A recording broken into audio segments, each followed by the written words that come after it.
Hey, everybody. Welcome back to 52 Topics with Frank Fiorellino. This is our Monday night live stream. Every Monday, this is where we will be at around 7:05, 7:10, 7:15, sometimes even 7. We will be here. Frank, what's going on, man? Not ready for the show. Ready for the show. Let's see I who's like that. here. Mm-hmm. Francisco the Bull Horna, Stevie B, Patrick Shane, Griffin Street. Frank's here. Joe Pastori.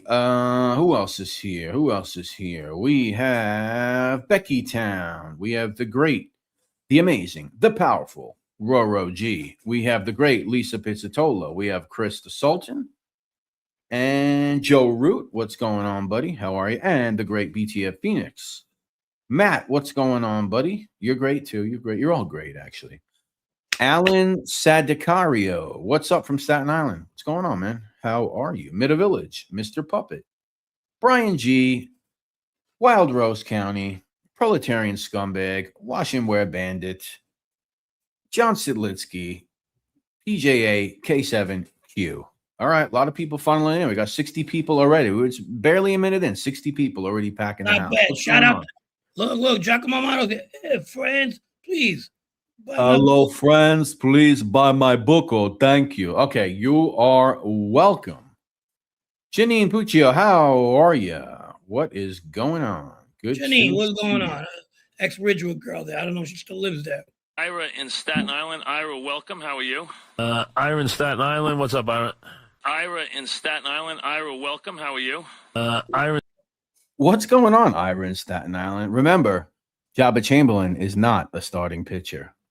Not a starting pitcher. The great corruption connection. Tony, what's going on?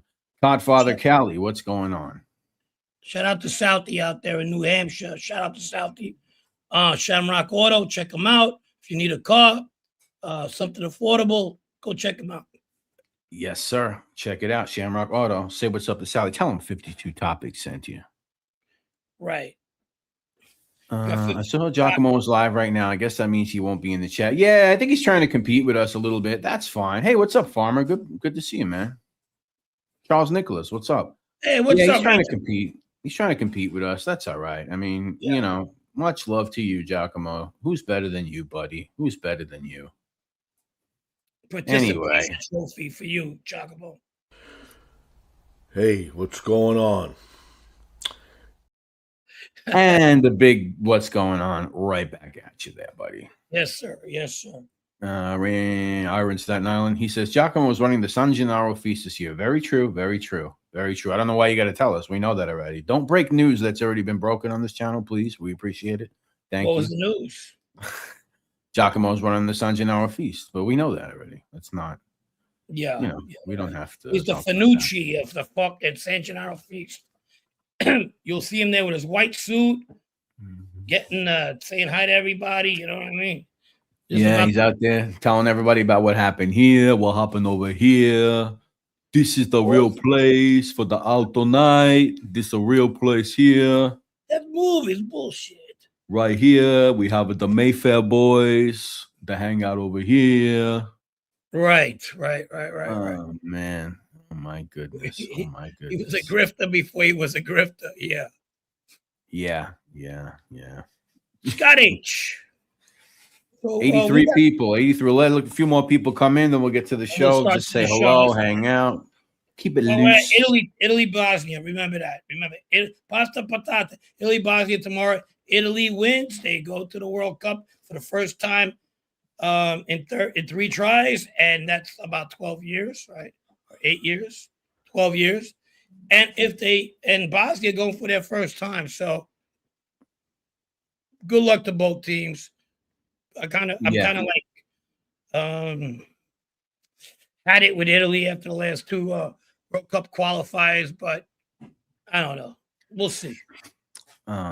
What's going on, Pasta? Aaron Staten Island says Giacomo invented Italian ice.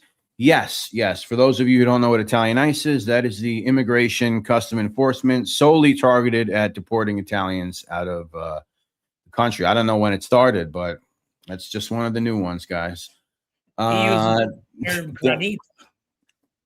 down in Boca for Easter? Anyone down here? Anyone else down in Boca? Anybody else down in Boca Raton? Anybody? Raton? No. Raton? You know what that means, right? Spanish? Boca Raton. Yeah. I can't make this up. A mouth of a rat. Mount Ararat. Mouth of a rat. Oh, mouth of a rat. Oh, I thought you were talking about something else. Do you know about the Greg Scarpa Jr. and Larry Pazza beef? Mouth rat. Mouth rat. Yeah, mouth of a rat.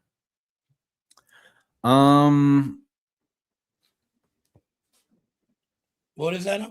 The Scarpa and Larry Pazza beef. Yeah, I guess they have some sort of a beef. I don't know. I guess Larry has been out telling his side of things for many years now. Scarpa is out telling his side of things, and their sides don't exactly line up. So I guess that's what the drama is all about. I don't know. Larry was banging his mom. Dr. Vinny Boombots, Kizirish. That's not Greg's mom. No, that's Linda's mom. No. A stepmom. Yeah, a stepmom, I guess you can call it. That'd be like one of those tags on the porn sites. Yeah, exactly. Stepmom gets scarpered. Yeah, stepmom gets mazzered. I'm sorry. Marky Mark is going to play Scarpa. And well, yes, that is correct. That's what. What do you guys think about Pete Davidson playing Tommy Karate in an upcoming mob movie? So I figured somebody would ask that. We're gonna get to that. Unless you want to get to it now. I mean, we can get to it later. Just for anyone wondering, I'm putting out a story on NYC Crime Spot about that this week. Usually when these mob movies get made, I don't comment on them at all. I feel a bit emboldened to comment on this one for a few reasons. I'll get into that on my video, mostly that I upload on NYC Crime Spot, which I'm going to record tomorrow at some time. So right. I'll get into a lot of things in reference to Patera. And then what do I think about the movie and the potential or the lack of potential? But we can talk a little bit about it later if you like. Yeah, and I want to talk about a movie that you had asked me to watch as well. Since we're on that category, hey Roro, that the Auto Kings, and you asked me to watch it. I finally got to watch it, and I'll give my take on that. Probably you guys ain't gonna like it. Auto Knights. Yeah. I found it. I'm just gonna say I didn't find it too bad. I didn't see it, to be honest with you. Oh, I thought you told me to watch it. No, somebody else must have told you about it. I honestly have not seen it. Okay. Can he sustain a high-pitched voice? Well, let's get your review. What do you Yeah. That movie stunk, Ira said. Yeah, everybody says it stunk.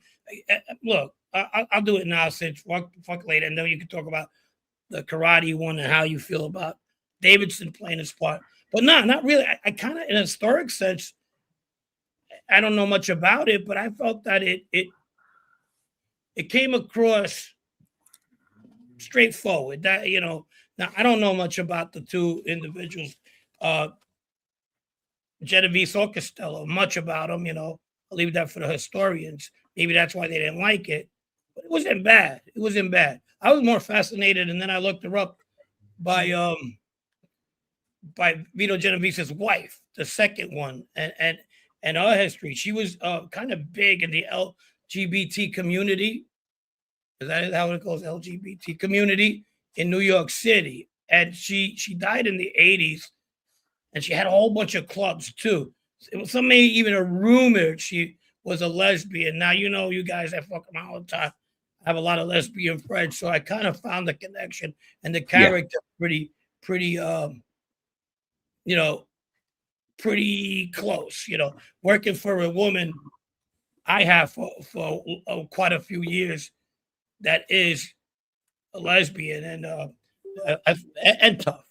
I found them to be similar. You know what I mean? Yeah.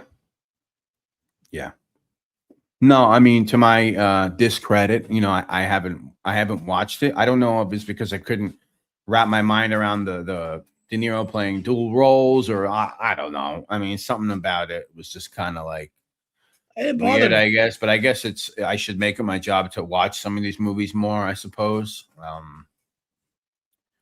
But yeah, I think I'll probably sit down one day and watch it if it's streaming or if it's on TV or whatever. I like PGA. He's cursing me out in Irish. That's shite. Sonny Boss, what's up, baby? He goes, the Peaky Blinders is shite. And so is Shite. Open Nights is shite too. Shite.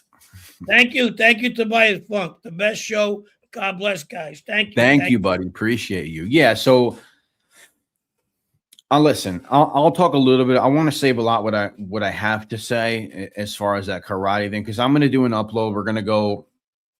You guys have heard the karate biography. I don't really, but I'm going to go into it more in my upload. You know, it's going to be not a narration and photo. I'm going to pre-record it. It's going to be me sitting in front of the screen talking to you guys, pre-recorded. I'll premiere it live. We'll go through Tommy Karate's indictment, the entire indictment. We'll speak about what the government dubbed the Patera crew. A lot of individuals, some of you may never have heard of. We'll talk about the timeline of his arrest. We'll talk about stuff like that. And we'll talk about some about the prospects of this film. One thing that I will say off the bat, Frank, and I'm going to stress this when I put the upload that I'm putting together this week. Sure. One thing that I'll say is, as far as the press release for that movie, they mentioned one thing that gave me some hope. Now, as you guys know, a lot of these half-ass mob movies that have been coming out, whether it be the half-ass, fake-ass Mob Cops movie they made or the fake-ass Roy DeMeo movie they made, there's no traction to any of these movies. I'm not accusing anyone of doing anything with these movies. If they happen to be money laundering schemes, I wouldn't be surprised. There's no passion behind those projects. They just make up stories to capitalize on a name and hopefully make a few bucks. Okay, there's no reality in those movies whatsoever. One of the things that stood out to me a lot in that article is that the story based on the article is seemingly going to be based on The Butcher, the book by Philip Carlo, which Frank Gangi puts a lot of his own input into it. Of course, you have the government's case, and you have everything. So just taking that into consideration, I think as somebody who likes mob movies, as somebody who hopes that movies are made based on books, I don't know if you could ask for more than that. I mean, if I told you guys tomorrow that they're making a book about Roy DeMeo crew and they're basing it off Murder Machine, I think everybody in this genre and everybody else would be pretty fucking happy about that. Whether you want to believe half of it, whether you want to believe this and that. So the idea that they might have got the rights, or maybe Philip Carlo's estate or the book publishers or whatever it may be, they're seemingly going to base it off that book, which I don't personally think is a bad book. Yes, the Kuklinski Philip Carlo book is absolutely horrible. You're right. Garbage. It's a joke.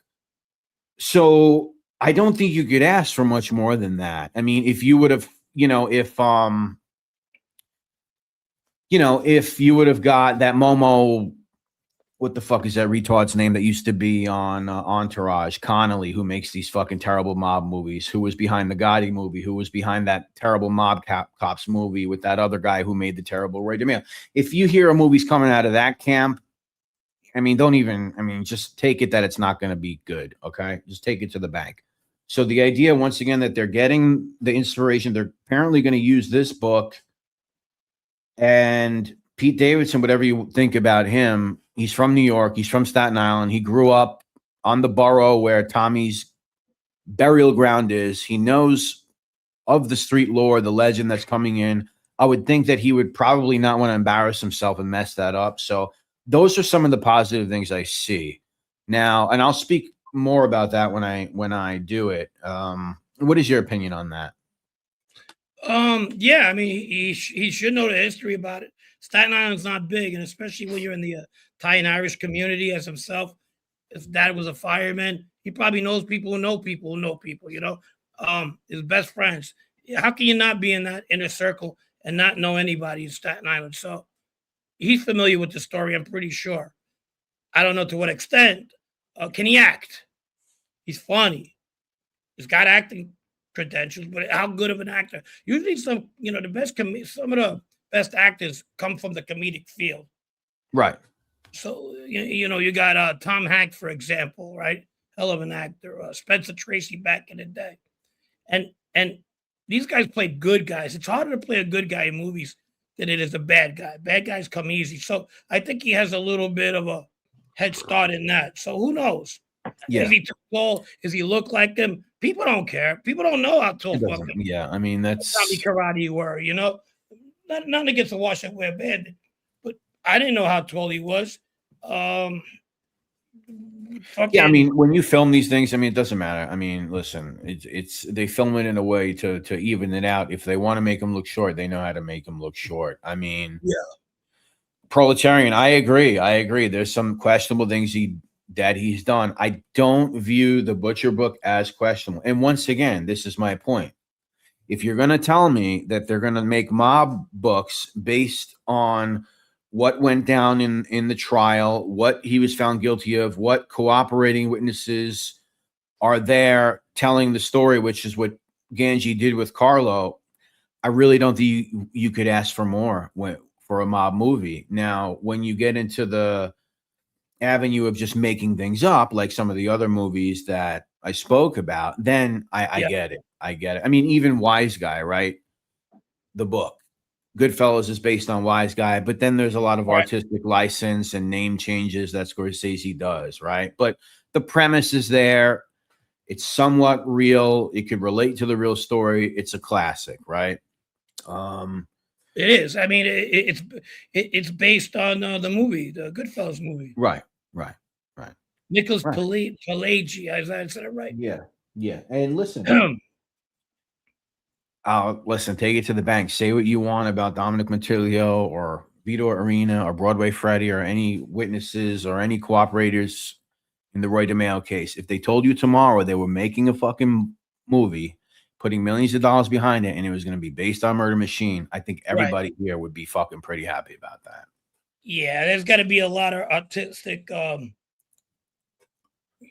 discretion by the people who wrote the books, because the books is what made the story popular, you know? Right. I mean, there's many people who could have wrote that book and made it known too, I think. Jerry Capizzi is a good writer, so is Mustaine, but if you would have gave it to somebody that's known, they could have did it justice as well. The story is really eye-opening, you know? Yeah. But from the opening part, and even in Murder Machine, when the Todoro guy gets killed, and I didn't even know who these people were. Okay, I was a kid reading the book. All that book did was give me crazy thoughts in my head. But they push him in there, they kill. I said, "What the fuck was this?" And then from there, they go to 1975, and the story begins. You know, with the Katz murder, which is actually the first one they were involved in. It keeps you going. I mean, I think I read 3/4 of that book that day. Yeah, and that's a murder that Dominic is not talking about. That's actually from Broadway Freddy, who they're talking about with the Todaro murder. So it actually starts out with a story from another witness. But yeah, I mean, listen, you can't ask for much with these movies. They're always going to add their own little thing. They're always going to do whatever they do. But at least it seems that the story is not going to be total made up fantasy land, but that's what it seems like. It could be horrible. Don't hold me to any of this. It could be horrible. What do I want to say? It doesn't start with the story. You get it? The story is good. I get it. But if the acting and the people are bad, it ain't going nowhere. But then you got the other side of that, when the story, the only thing about the story is the character, and that's it, and nothing in between, like Donnie Brasco, which is nothing like the book. Nothing other than guy goes to the mob, 5 years, tells on a couple of guys, made guys, whatever, his 5-year tenure, going after the mob, and that's it. It's that's about the only thing you get the movie, but everybody loves the movie. Everybody loves that movie. You know, you talk the word Fugazi comes out of it. Yeah. Everybody thinks Lefty gets killed. In real life, he don't get killed. Nicky gets killed in the movie and portrayed as a rat. Nicky wasn't a rat, did 15 years. There's so many inconsistencies in the movie, but people love the movie. Of course, I love the movie. I think it's a great mob movie. Phoenix says, "Do you know how that works, though? If they were to do a movie or Dom Montiglio book, I guess Murder Machine, would they have to get the okay from others in the story? That I'm not sure how it works. I mean, if they were going to base it on Murder Machine, they would have to obtain the rights to the book, which a certain individuals once had, and those rights ran out. They never made the book, as far as what I've heard. No, they don't have to tell them shit. They'd have to get the rights to that book if they want to base it on Murder Machine. And here's the thing, like that's the easiest thing to do, right? So the easiest thing to do for these film companies is to take the Butcher Tommy Karate book and make a movie. Take Murder Machine, make a movie about it. If there's money behind, I'm sorry, the easiest thing is to lie and just make up a fake story like some of them. But if you have a lot of money behind you and you have the blueprint or whatever, that's the easiest thing to do, because the only thing, Frank, to circumvent it is, I don't know, you want to spend fucking 6 months in a courthouse going through documents. You want to go through news archives and you want to put the story together through court documents and witness testimony. You can do it like that. Takes a lot of fucking time, though. Takes a lot of time. What I do know is the criminals ain't going to get nothing out of it. Like if you're a felon, they can basically say anything about you. It's court records and all that.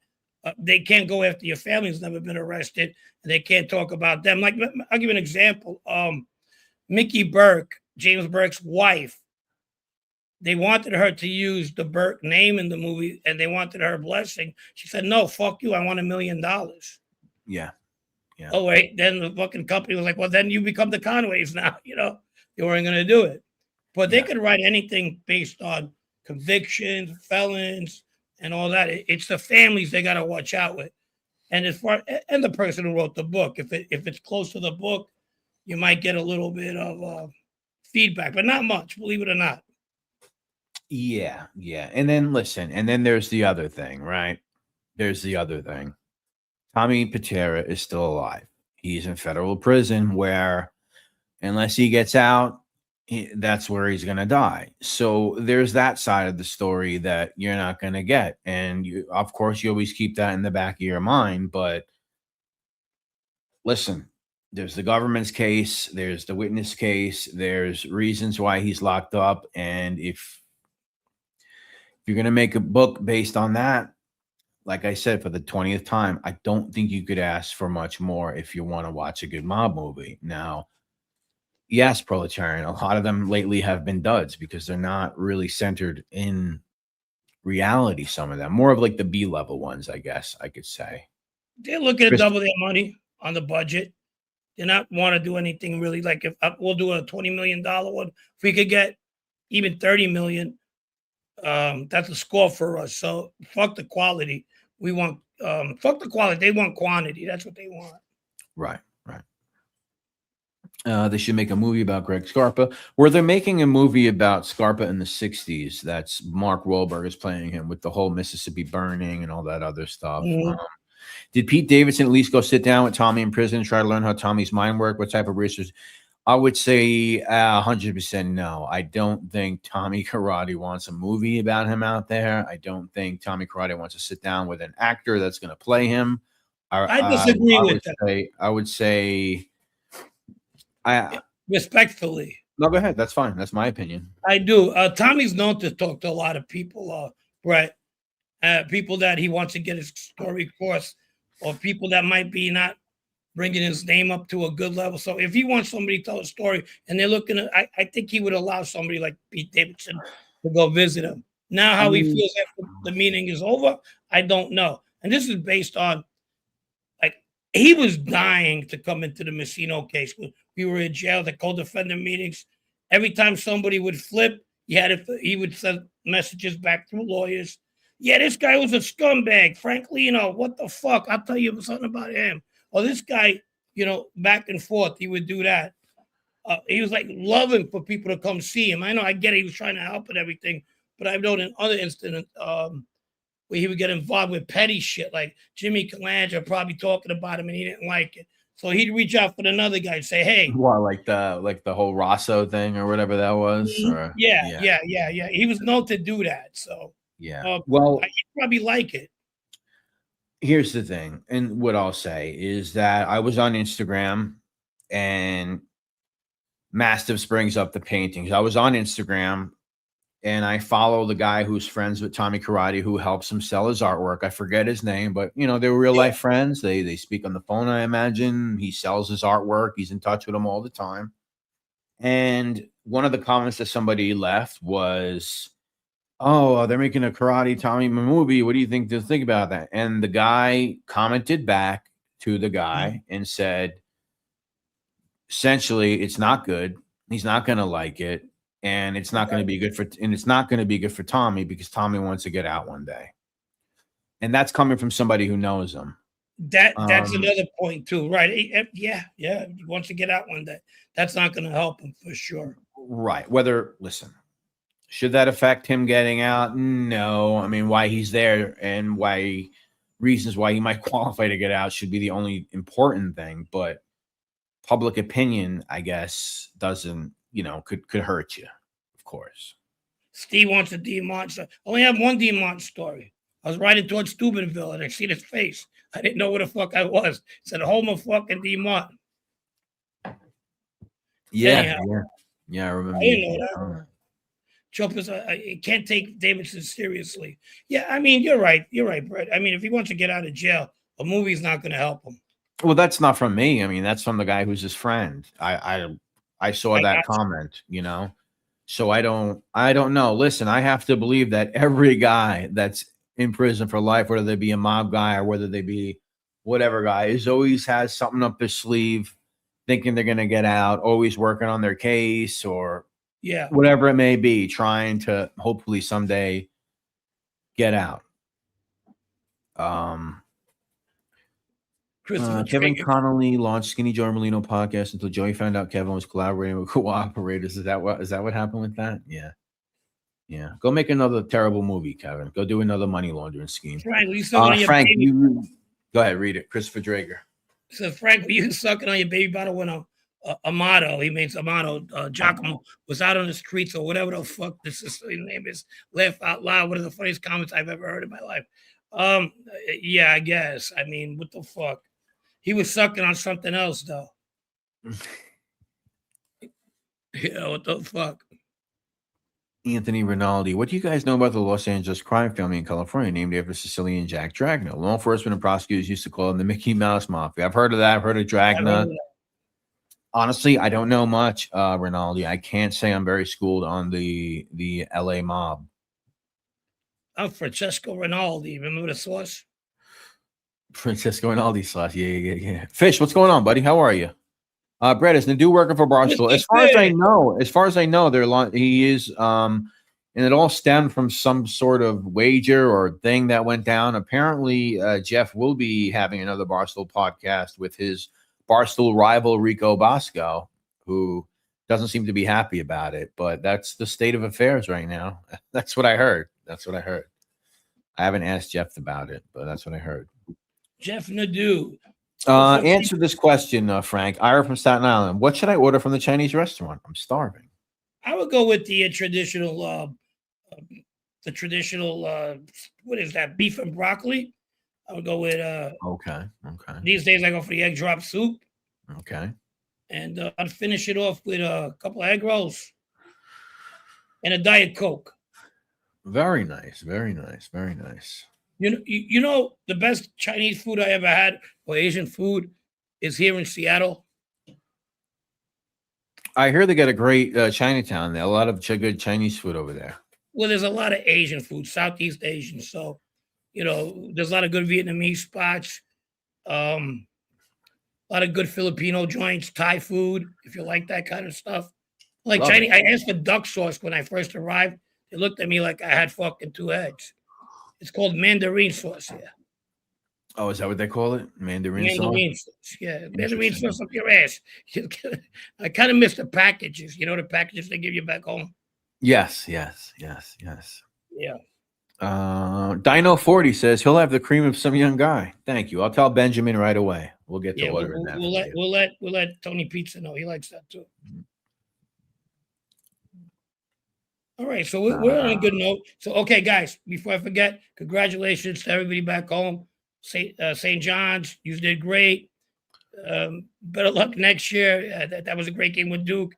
And shout out to all the kids at St. John's University. you got something proud to be proud about. So till next year, it's not like my Mets. You ready for baseball season? Yes, sir. Yes, sir. I'm easing into it. They're doing good so far. Let's not even. Yeah, let's not even talk about that bullshit. Ah. Yeah, they suck so bad. So we got serial killers in the mob, my friend. Yeah, we brought that up earlier because we were talking on the phone. I mean, and it's been discussed, I guess, but I mean, being that we just talked about one who people often refer to as a serial killer, Right, and right. I think one of the points I made on the phone to you is that when you think about those guys, you think of like them doing things off the cuff, off record, so to speak. Some of them have crews that they get indicted with. Nobody even knows who the fuck these guys are at times. So you kind of see that a lot. What is your opinion on stuff like that? Um, you mean are they the real serial killers that we read about on a wide level, or are they just killers because they're part of this organization? Every organization, criminal organization that's known and violent and dangerous has these guys around them. There's a lot of them. What I noticed about them is the ones that end up telling are the ones that usually report to their guys that they're going to kill somebody or they've done this. I'm sorry about it, but it's like they want the recognition. It's a narcissistic thing that they want them to know that they're doing it. So oh man, I killed and just call me when you're ready to get another one. And then there's the other side of that, like the guys who didn't rat. So I'll give you two. I'll give you an A and a B for like Sammy, Gas Pipe, my cousin Dino, Vitalia, Scarpa, the rat side. Okay. And then you got guys, and some of these guys I did know personally. Some guys I knew as, I met in jail. Sammy, I'll go through that. You got Karate, DeMayo, Vito, okay, kid I grew up with, Jimmy Burke, Caesar, Carmine Galante. They didn't tell. And if they had to go do something, they'd do it, and they didn't give a fuck who knew or not. So they weren't the reporters. They weren't comfortable talking about their deeds. So there was difference between them. You know what I mean? So, like Dino, which I did know, he seemed like you had to report to Tommy all the time. Tommy Shots, his captain, whatever he had to do. Sammy needed, when he killed the guy at the club, the nightclub, he did it on his own, but he needed to go right away to go tell Paul that I killed that guy. So was it doing it to feed his own ego, or was it doing it because he wanted his record, he wanted that pin, he wanted to climb up that ladder? Understand what I mean? Yeah. And Jimmy Burke, he basically did report to Paul, but did he? He was doing a lot of stuff on his fucking own. That's another thing that you could think about too when you talk about the serial killer types. It's like they are under somebody else, but they're so crazy and they've done so many things that the idea that they're even under somebody is like a second thought in your head. Like Gadji is DeMayo's captain. Nobody calls it the Gadji crew. It's the DeMayo crew. Nobody says the Nino Gadji crew. Tommy Karate, oh, he's in the Lino crew, I guess. I mean, he got indicted with like 20 fucking other people. Half of them, you guys don't even know who the fuck these guys are. I mean, so he had his own crazy thing going on. We talked about some of you and your friends. I mean, if some of those guys didn't cooperate, or even the indictments or whatever, a lot of those names you might see, they're not ringing bells in the annals of mafia history. It's I got two kids that I was familiar with when I was young, and I called them kids because that's where they were. By the time they were 21, 22, had about 3 or 4 bodies each. One had 3, I think one had 4 by the time he was 22. So he falls under them. Yes, they both cooperated. They didn't report to anybody either. You couldn't report to anybody. And you know who takes a bad rap for that a lot? Baldo, because people think that was Baldo's crew. It wasn't.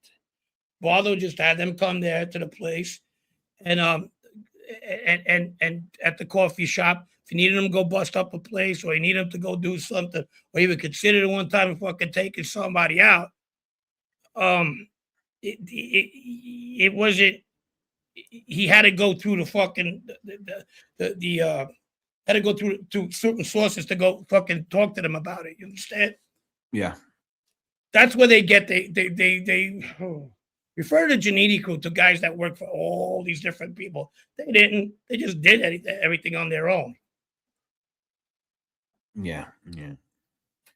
You know? Great show. Didn't get any notification. Like the guy that's in this picture here. I mean, Your uncle, Charles Caniglia. You know, he might have did the Louis DeBono murder because of higher ups wanted that done, but every other murder he went away for, that's his own shit. I mean, those are his own deals. Well, that's one guy I think that would have probably still be killing people if he wasn't, which is my next question for all you guys. Of course, you, Brett, but he would have still been killing people if he was out there. Now, would he be killing fucking lot lizards in trailer park and trailer stops or truck stops? I don't know. But would he be part of some other organization down in Florida, some biker organization doing? Yeah, that was in his mind already. He liked bad things, and that happens. They usually go together. He meets bad people, and then bad things are gonna happen. Do I think he was gonna stop and kill a? No, because I don't think he even killed a woman. Is that correct? You talk about Charles? Yeah. Not that I know of. I mean, there's stories about him not being great to women that I've heard, but but he didn't kill no woman. Not that I know of. Thank you, Doug Ross, for the 10, by the way. Appreciate you, buddy. Thank you, my man. So, you don't fall into a psychopath. He falls into a sociopath. Believe it or not, he might look like a psychopath, but he might have a brain. He knows how to lure people to what he wants. The next question is, which would kill if not in the mafia? Which of those guys I mentioned would kill if they weren't in the mafia? And I think for most part, they all fall in that same category. They're into bad things. They could click up with something, in their life, wherever they may live, and basically fall into that category, Yeah. I sometimes feel that if I grew up somewhere else, I would have been a better fucking person. But I don't know about that. I was attracted to certain fucking bad things, you know what I mean? So I don't know. Yeah, I mean, look what they do. Look at guys like that. Look what they're doing. Let's just use Patera and DeMeo, for example. These are two guys who built up a crew of individuals under them. Most of them, no prospects of ever sniffing a button in their lives. All right. So that makes you wonder, like, okay, you know what? There might be something to that where, regardless of the mafia or not, they could have found these guys to sell drugs with, to kill people with, and run these little criminal organizations, because they surrounded themselves with criminals of different ethnicities, people willing to do different things. And once again, most of them didn't even have a fucking chance of ever being officially a part of that life when you look at all the names and the people these guys are involved in. So right. That's like, you're not you're willing to step out of I guess the proper channels or whatever it may be. I don't know. Like let me ask you, Frank, for you and your friends, and let's say you had a crew of guys or your uncle or whatever, or we're dealing with largely Italian individuals for the most part. Yeah. You didn't have a couple of Spanish guys, a couple of Jewish guys, a couple of Mexican guys, a couple of this guys selling drugs for you had and the kid killing Fabio people for you. We did.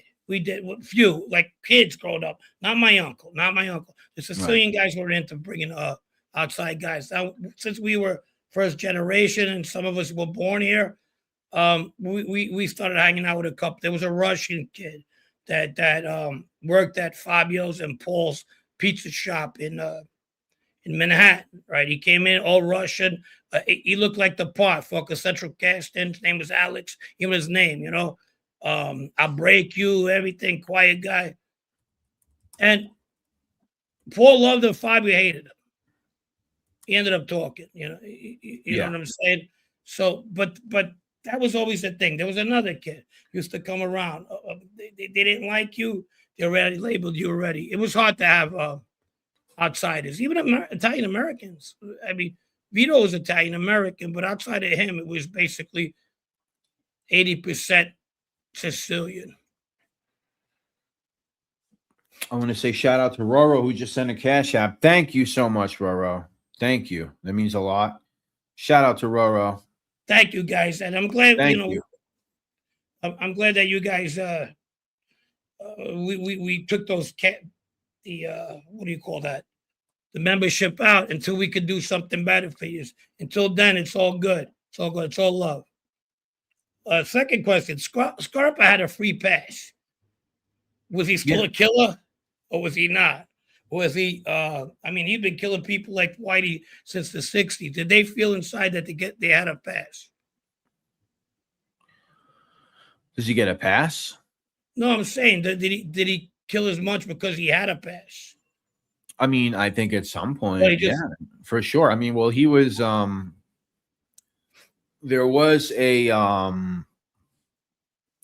gap between he was, you know, a CI, then there was this gap, and then Del Vecchio picks it up. So I think that probably has to play into it. Yeah.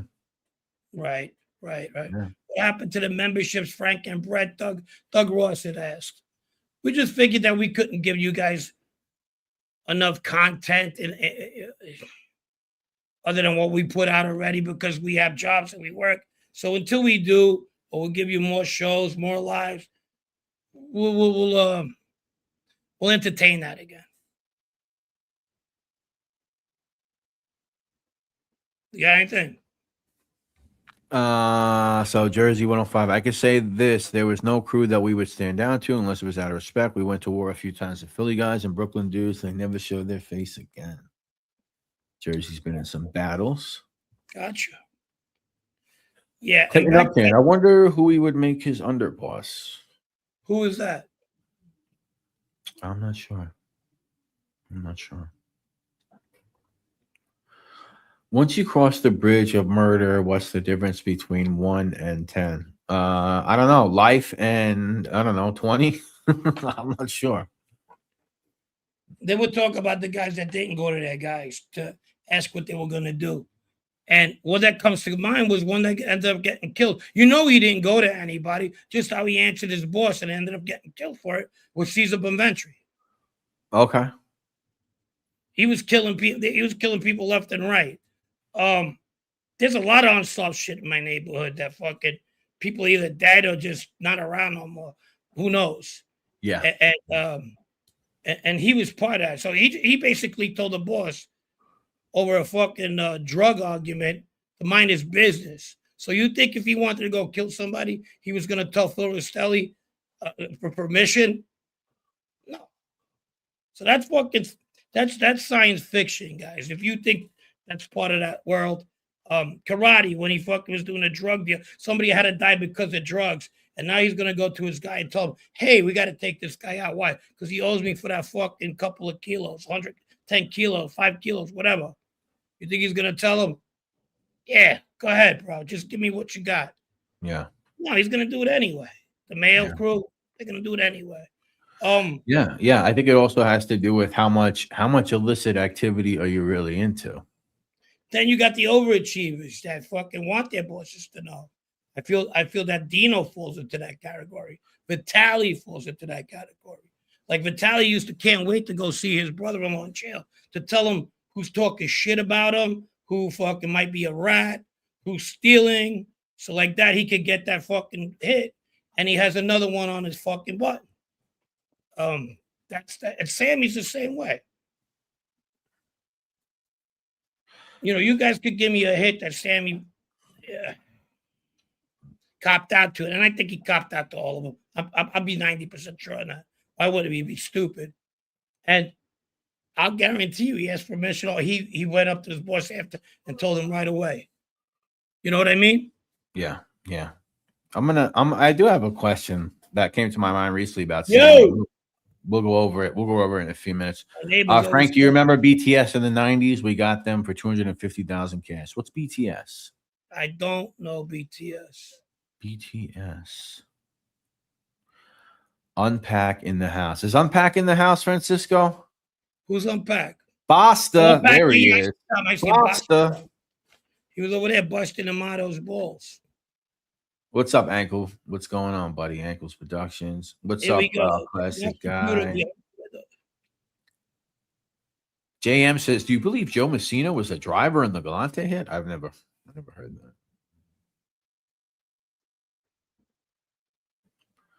Taylor 88 NYC, thank you for the 1999. Thank you, buddy. Appreciate it. Mark Caputo, behind the red doors guy, said his cousin was the manager at Grimaldi. His name was John, I think. Is that accurate? I would collect Grimaldi poker machine revenue. They said 200 plus machines.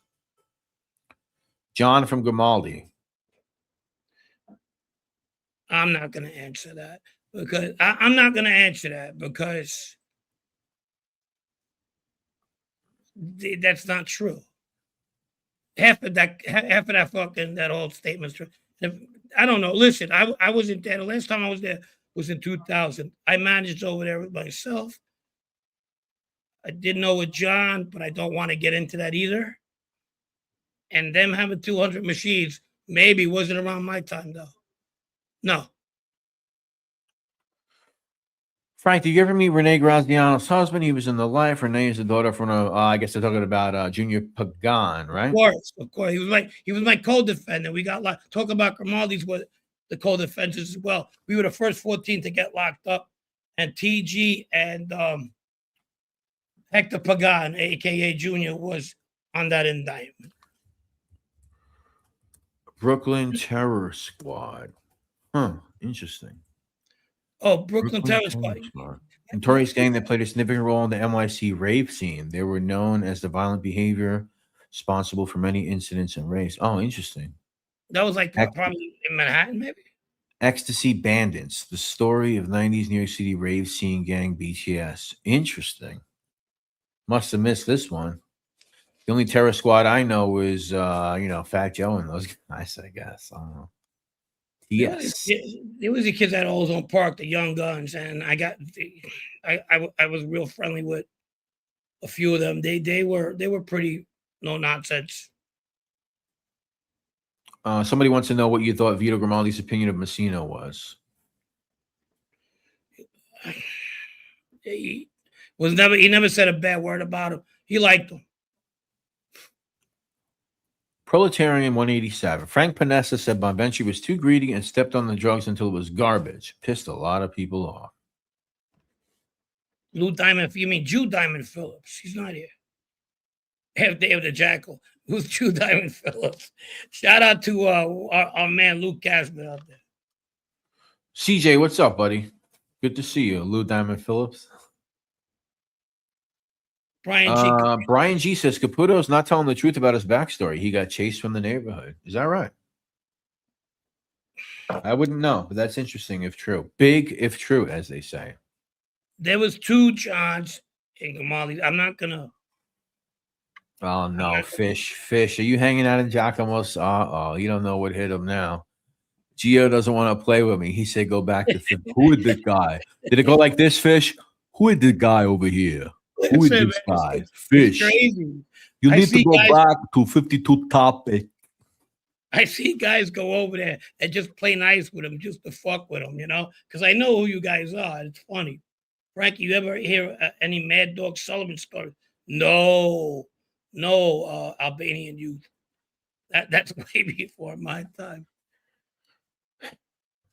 Tried to be friends. That's funny shit. I think that Lisa and JJ Lambone are teaming up on a Giacomo exposure. Is that true, Lisa? That is true. So shout out to. I'm sorry. Linda Pizziola. Linda Pizziola.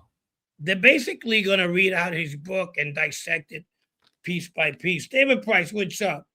So shout out to Lisa and JJ on this project. You got our blessings, obviously. It's gonna be fun. It's gonna be fun. What else we got? All right. Some people keep asking about this thing. Sure.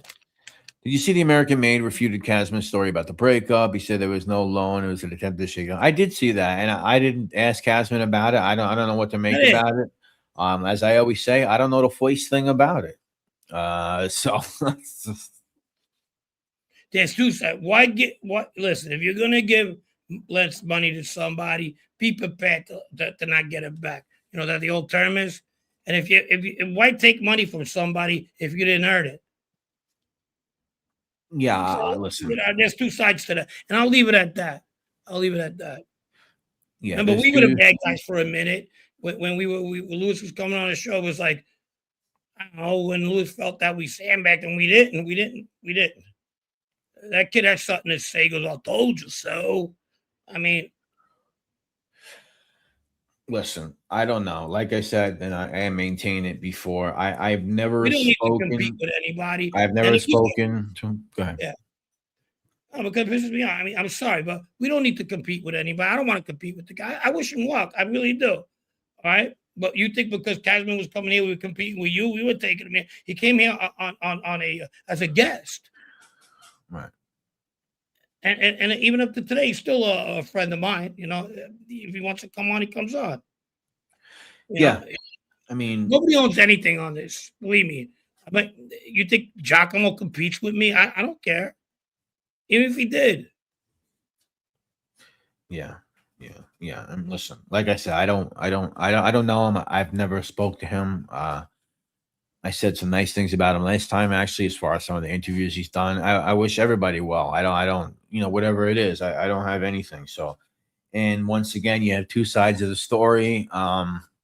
Three. I don't know. I got to be honest with you. I don't really care. If I'm completely honest, I don't care. It's not my money. I don't really ask people to borrow. I don't at all. I don't ask people to borrow money. The only people that are sometimes giving me money is, some of the donors here. We're so thankful to do that. And that's it. I try not to put myself in those situations, but, yeah, that's it, man. Listen, this is Brett and Frank's show, and that's it. We have a guest once in a while, and that's how it is. Personally, I'm waiting for Fish's book to come out, and then that's going to become a movie, and that's it. Amato is comparing himself to Michael Francis and Sammy the Bull. Stop the baloney, huh? Who the hell? Stop the baloney. Get out of here. Stop the baloney. New Theory Magazine. Casman Amato 2020. Yeah. Bro, the funniest thing was he came on yesterday with the theme from The Godfather, and he just looked at the screen while the fucking 4-minute song played. It was like, and he's like this. I'm like, you're kidding me. It was like fucking cringe city. Yeah, he's a sick bastard. That's not good. That's not good. Fish, believe me. Let's get that book out. Yeah, what a fucking cringy motherfucker. The best one was when he started the show playing one of our AI songs. Yeah, he liked it. He thought it fucking made him give him some fucking Frankfurt, that one. That one. You like that one? That one got him going a little bit. That got him hard. He didn't need a fucking Viagra for that one. Giacomo competes. He wants to beat people up. The fuck? He rides around one of those fucking scooters, the supermarket ones. What's he gonna do? Run me over one of those? Very true. Very true. Very true. Fuck, I'm gonna grab him and dump him in an alligator pond with the fucking cart. Although I gave him props because he had like a selfie stick. I gotta give him props for that. Yeah, selfie. He's trying. All right. Try to fit in. He's trying. You'd be surprised. Most people go outside, they want to show you something on YouTube, and they come all shaky phoned and shit. He had a selfie stick. I'm gonna give him that. That's pretty good. I think he might drink more than fucking more than me for sure, but then more than fucking Lavecchia on the air. Lavecchia was asking him to come on my show. He don't want to bite. He knows better. He said he's Joe Messino's nephew and that Fish uses natural ingredients. That's good. Fish has no choice but to use You natural. have to add that. You have to add that. Imagine Fish, a long-haired leaping gnome in a Hollywood movie. That would really blow my mind. Hey, there he is. Spill the wine, spill the wine, spill the wine, spill the wine, spill the wine, spill the wine, spill the wine. Eric Burden, right? That's your boy, Eric Burden. Yeah. Spill the wine. That song. It's about him driving from California to Vegas on an LSD trip with a couple of Spanish girls. Nice. We only go with the Puerto Rican girls in an old-fashioned movie. Kalshi has Frank and Giacomo becoming best friends by the end of summer. Oh, really? Kalshi's on the fucking game here, huh? Yeah. Shout out Drager. What's good, buddy? What's good? Harad, you don't get a memo. I'm famous because no joke. Tell him, Fish. Fish got a home here, baby. Movies, Auto Kings. Did we talk about that? What about movies? The Auto King. How about the Scarpa movie? So what do they actually want to do there? I mean, it's just going to be about whatever. I mean, the Mississippi, him going down there, beating up a bunch of Klan members, and that's basically what it's going to be about. So I met a girl from Philadelphia, Mississippi, and I one time brought up Scarpa, and she was one of a redneck girl. I met her, fucking little full of herself. Philadelphia, Mississippi is where this takes place, and she goes, "That's where I'm from." I said, "Yeah." Until that Italian guy went over there, fucking had these guys fucking digging that hole up in no fucking time. You know, that caused a lot of people like she felt bad for the people, the guy who killed himself because he ratted on his friends because he had a fucking wrench on his balls. There's some truth to that story. They were a community of good old boys and everything. I'm like, you stupid bitch. You're just as redneck as your fucking people are. You know? Yeah. She Caused was a mad. lot of problems for us folks. Yeah, well, so what a shame. Yeah, they made a lot of problems for us folks. Like that. Yeah. I was like, Sorry well, fucking sorry to inconvenience you. Yeah, my buddy was going out with. I go, she's crazy because I know they ended up leaving each other. Sorry to inconvenience you. Wow, Oil Can Boyd is from Philadelphia, but I did not know that. Is that you, Tom? Yeah, that's Thomas. That's Tomas. Not you, Tommaso. Primo. Yeah, the unpacker. Half Day of the Jackal. Wahlberg as Scarpa is feasible, but still crazy. But fucking Davidson as Patera is insane. What's next? Leslie Jones is Ralph DeLay. Oh, that's funny. You're a funny guy. You're a funny guy. We talked about that in the beginning, Half Day of the Jackal. I don't know if you hear. I spoke a little bit about my opinions. I'm going to do a video for Crime Spot on it, actually. So we'll talk about that. And tune in. Sunday, we'll have it all done, wrapped up. It'll be about 45 minutes, maybe close to an hour. I don't know, but 45 minutes for sure. And we'll be talking about the Vinny Unions hit, Step by Step. And it was a brilliant one. Attempted it. I don't want to ruin it. It was brilliantly put together. The more the information I got. Would you agree? A brilliant orchestration. Really, really. You got to remember, this was during the time, if you guys are familiar with Vinny Unions, and the time they put a hit on him. He's lucky to be alive. But at the same time, it was during the Colombo War. So you're gonna be brought into that mood and what happened and whatnot. And it was stuff what Legends is made out of, okay? I would say so. I would say so. What else we got going, buddy? I just watched White Lightning the other night, old Burt Reynolds movie. I seen that shit at the drive-in back in the day. Really, I don't think I've ever seen that. Great George Jones song, though. White Lightning. Oh, yeah. Oh, you know that song? What do you know about George Jones? I love George Jones. What, are you kidding me? I seen him right before he died. Really? Yeah, not too long, like 10 years ago. He was singing in a chair. Some chick asked me, come on, you want to go see George Jones? I'm like, ah. And I ended up going with her. That was back east. Nice. Yeah, no, I never saw we him. stopped loving her today. Yeah. Fish beat Tom in the social media game without even trying. Now go home and get your UPS box, cuz. Well, we just went all the way to the fucking Chadrul, Tom. Tom, we were talking about serial killers and in the mob. Carmine Galante. That fucking guy was a fucking psychopath. You know how they talk about most guys are sociopath, like 99%? He was a fucking psycho. You know, he was killing people at 15, 16. And when they say, you know, he probably had 200 bodies, that's a lot, but I won't doubt at least more than 50. You know, he was just he was just that fucking guy. He killed 2 cops, not together. Was looking at the electric chair back then. Beat that case. Just fucking crazy ass shit. Yeah, you know, it's hard.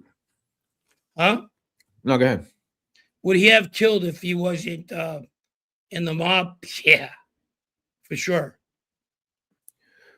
Yeah, I mean, listen, that's the problem with some of those guys that operated in, you know, the 40s, 50s, even the 30s or 20s. You don't know how many they killed. You don't know how many of them were in a bar one night and went outside and blew some guy's head off. You never heard about it. Maybe it's just a footnote in a newspaper somewhere, and you don't know that it was this guy that actually did it or that guy that did it. That shit happened all the time. That shit happened all the time.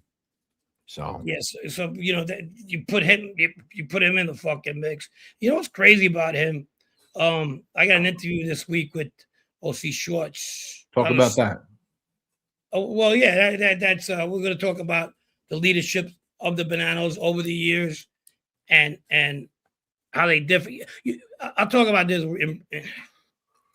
The Zips, the Sicilian faction that you guys always hear about, were obviously the 79 ones that ended up killing Carmine Galante. Carmine Galante was a Italian. He was Italian American. His parents were from Castellamare, the Gulf War. He was a banana loyalist, but he didn't hold no grudges when they got rid of him. They did, as long as you know who the boss was now, and he didn't take on no revenge for the people that were there.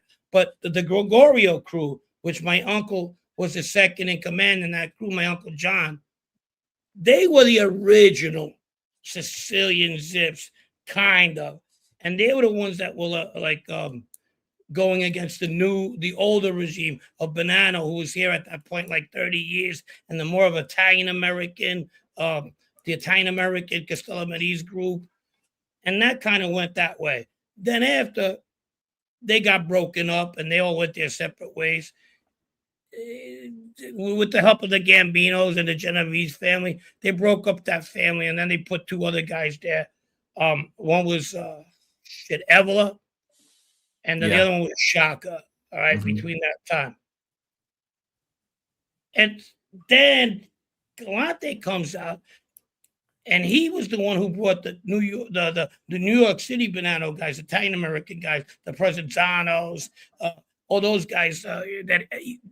The Knickerbocker village people, not the village people from the disco days, but the Knickerbocker village guys, and he brought them there. But when he came out, he wasn't mad at the Sicilian faction. He said, "I'm going to need these guys to take on Rastelli and them because Rastelli got a little bit too fucking ahead of himself." You know, and that's what happened. They go the Zips from Akron. Yeah, that's the Akron Zips. You ever heard about that? That's a sports team. Akron, What Ohio. is it? Akron Zips, University. Akron Zips. No, I haven't heard of it. Yeah, Robert says the Zips is hurting our feelings, though. Zips are hurting my feelings. That is true. And then, of course, there's the initial ones, the Sicilian faction, that come up like in the 1900s. That's the Goodwill Killers or whatever from Castellamare de Golfo. So you have like 3 phases. Every time somebody gets more American on them, that's when they hit back. Yeah. A lot of Chicago Alpha guys were statistics, some psychopaths like torture people. Yeah, they said Mad Sam was a sick fuck like that, right? What's that? Some of the outfit guys that they said were pretty sick. Yeah. It's hard to tell. For most part, you know, murder is the last thing you're supposed to do in organized crime. It's when you cannot settle a problem no more. The level-headed Sicilians used to teach me that. My uncle, after he made his money, you know, or Vito Grimaldi. This thing ain't about killing. This thing is about helping people out. They believed in that, making people have jobs, making our people though. So it was kind of it was kind of like cultish and a socialist, we do it, you can't do it, but we're only gonna make people survive that we know. And that's what it was supposed to be. All that killing stuff came over, and the drugs did mess up a lot of things because it was okay when it was being sold to others, but when the people started using the drugs among themselves, their kids, their daughters, their sons, their uncles, and everything, then shit started fucking getting a little too crazy. Comes back at you. Yeah. Yeah, Phoenix, Knickerbocker Village in Manhattan. A lot of guys came out of that. A lot of guys came out of there. That was a lot of Bonanno guys. That's Joey Chili. I think Mira comes out of there, right? Who? I think Mira comes out of there, right? Mira comes. That's another thing that fucking Giacomo goes. I knew Tony Mira at Knickerbocker Avenue because he was confused in Knickerbocker Village with Nuka. I fuck you, fucking chooch. You're a fucking idiot.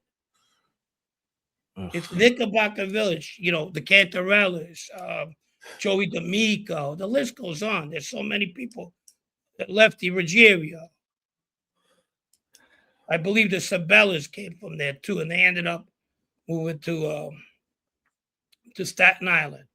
Those were like offsprings of what Lilo was about. Lilo was like the Lower East Side, I believe, but then he gradually moved to that area, and those are a lot of his people there.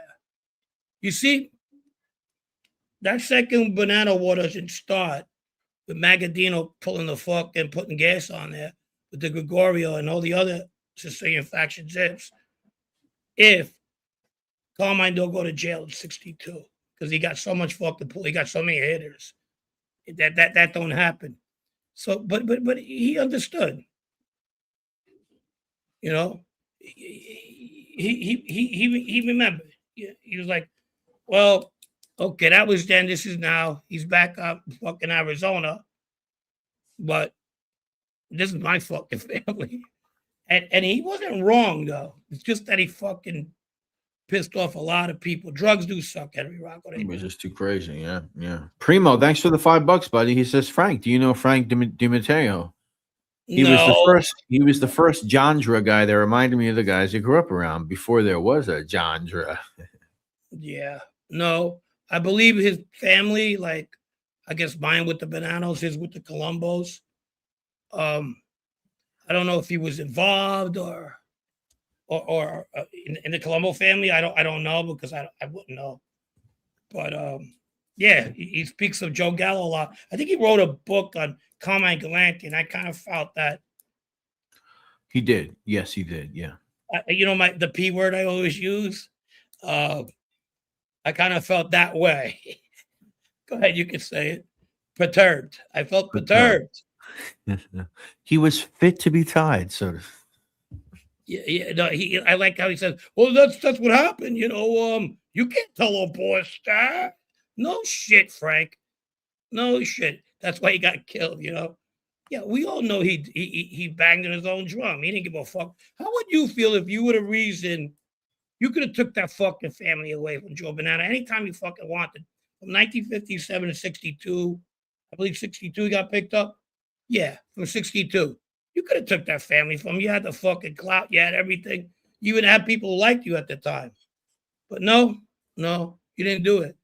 And then when you come out, they tell you fucking Rastelli has the family. How the fuck would you feel if you're about that thing? And he's a psychopath too. Who learned a lot from that? Who got perturbed by Fagin? Yes. Who got perturbed a lot by that? Was fucking he did, but annoyed by the way he went about it.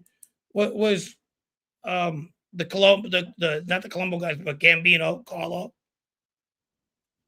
and fucking the Genovese family. And who learned from that technique is I'm gonna go use help from other families if I can't get help from my own. If I go to war and it's a sneaky fucking tactic, the Colombos didn't do it.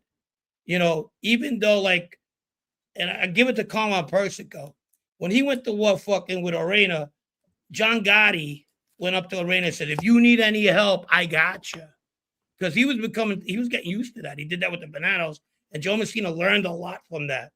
If it wasn't for, who you think Rastelli was going to take that family by himself and what he had, who was going to do it? Him and Joe Messina.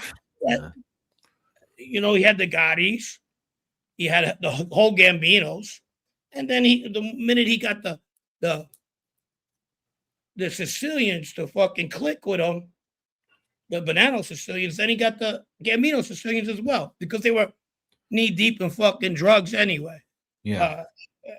And that's what happened. They used other families to take him down. But I'll get back to the Colombo family. I think Areta told Gotti, "No, we'll take this on. This is our business. Stay out of it." No. Yeah. But then it goes to show, I always said it. At one point, the Gambinos was a satellite family. We were a satellite family of the Gambinos, the Bananos, especially you have to go in after all the Sicilian faction. So they played dirty, you understand? Lisa says a lot of people from Castellamare, when they immigrated to New York, started on Elizabeth Street in Manhattan in those tenement buildings. Here's from David Price. Question: has Frank read the new Eric Stonefeld research on Asaro family Castellamare Cosa Nostra history? There's different Asaros, and they're not different. They're probably related, but they differentiated over the years. Talking about 300 years. I know 3 sets of Asaros. Obviously there's Vinny. There's another cousin over there. He's involved in. I don't even want to mention it back home, and there's different sets, and then I know other Asaros are pretty good. They have the same names. Are they related? Yes, but they're over the years. You understand? Frank, do you remember the first thing you stole as a kid from Fish? I do. So there was these dolls. Like my sister lived down the block. My brother had died, so I lived with my sister. There was on Knickerbocker Avenue. There was these stores, and they would put these rubber like marble characters out. They were about this big. So I would go over there, stick my hand on the top of the thing from the corner, because you could buy them outside. If the guy wasn't there watching the inventory, I would take one and then just fucking run until I build my fucking Legion of Doom, First thing I stole was, I think, probably a pack of cigarettes. Thank you, Henry Rocco. $4.99. 2 of the best guys. We're the best guys around. Thank you, Henry Rocco. $4.99. Appreciate you, buddy. Thank you for your support. Thank you, buddy. What's up, Certified Wrestling Podcast? What's going on, buddy? Thanks for hanging out, man. CJ says Nadu is back on Barstool. Yeah, we talked about it earlier. Yeah, it seems to be that he is back over there. $5 from Fish. Thank you, Fish. Frank, what was the moment you realized things were different? Like when a Goodfellas put the mailman in the oven. I had that moment. You know what, Fish? Actually, and you could probably relate to this. Goodfellas was the most realist one at all these movies. A lot of it weren't too different from that movie. Like The Godfather was very fucking fairy tale-ish. They were living in this place, they were fucking Vegas and stuff. I grew up, I guess, in a lower middle class mob upbringing, if that makes any sense. We didn't live in Long Island like the Gambino family with all their cousins living next to them. We were living next to the bars and the fucking the card houses. And even if the guys had money, they didn't want to leave that area. They decided to stay. They didn't want to show money. They were the ones we really looked up to, fucking, because the ice cream truck came. They paid for shit, or the rides would come and they would pay for our rides. But we knew who they were after a while. I grew up more like being around. We owned a house. We owned a single house. We owned a 6-family house. That's it. And we had relatives live there and all that stuff. But we weren't nothing near the Godfather money. We were more closer to the Goodfellas money. Sven Larson, what's up, man? What's up with the membership? I can't renew my membership. Yeah, so for the time being, Sven, we did suspend the membership. I was getting some messages that some people were refunded, which we're happy about. That's great. We just suspended it for now, Sven. When we can get on a regular schedule and put out more content that is, able to go under a membership thing or whatever it may be. We spoke about it a lot, but it's just suspended for now. I appreciate your interest, though. Thank you. Thank you, Sweat. Stole my teacher's jacket with home keys and stuff when I was 7. You son of a bitch. You fucking totalitarian. I stole a TV guide and a pair of dark sunglasses. Last things I ever stole, and that was back in the early. A TV guide. Interesting. A TV guide. What's that? Patrick said he was part of the Brooklyn Terror Squad. BTS was also a graffiti crew. I didn't know it was a Brooklyn Terror Squad, but as a bomb the system or beat the system, they were from my neck of the woods in South Brooklyn. They were big. Yeah, BTS graffiti crew. I'm trying to think, man. Name somebody who was down with that, Patrick Terrence. Oh, he means when I found out about the bullshit. That's what Fish means. When I noticed about the bullshit. Yeah, no, he's talking about like when shit, I guess when, this is serious, like somebody did something or whatever it may be. No, not about the when did you realize things were different? I know he's talking about like fucking when it wasn't what out to be, like the mob. I guess after fucking Sammy talked, and then I found out that some of his family were going to see him in fucking Arizona and shit. That wasn't stuff that was going on with that was just dead. Nobody talked to those people no more when they talked. I think a lot of that was starting to go on when people were talking. That people were talking to their relatives and shit. And I'm the victim of it because my family fucked me off. But I came back when you believe that once that person told, not only was he was marked, but nobody talked to them. I was finding out people who lived in Florida. I was finding out that people lived in here and nobody did shit. I was like, oh, wow. It's not like when we were growing up, back home in Sicily, you had to move to a fucking different continent.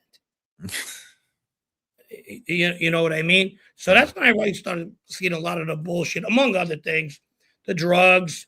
Not as much as like in Bensonhurst. When I heard later on that these guys were fucking selling crack, these farm teams and stuff, I'm like, wow, we didn't do that shit. We thought that was an automatic fucking KO, I mean, it lights out. But I heard a lot of people were doing that shit. I heard a lot of guys were doing those kind of drugs. Coke, I always heard about guys doing coke. But I mean, when you got the fucking like the bottom of the fucking, and even some heroin I heard back in the day, then I was saying, wow, this is probably a fucking little weird, little fucking not like what I thought. Yeah. Patrick Terrence. Map, of course. Map. Yeah. Wow. Talk about a guy with a fucking story. Jeez.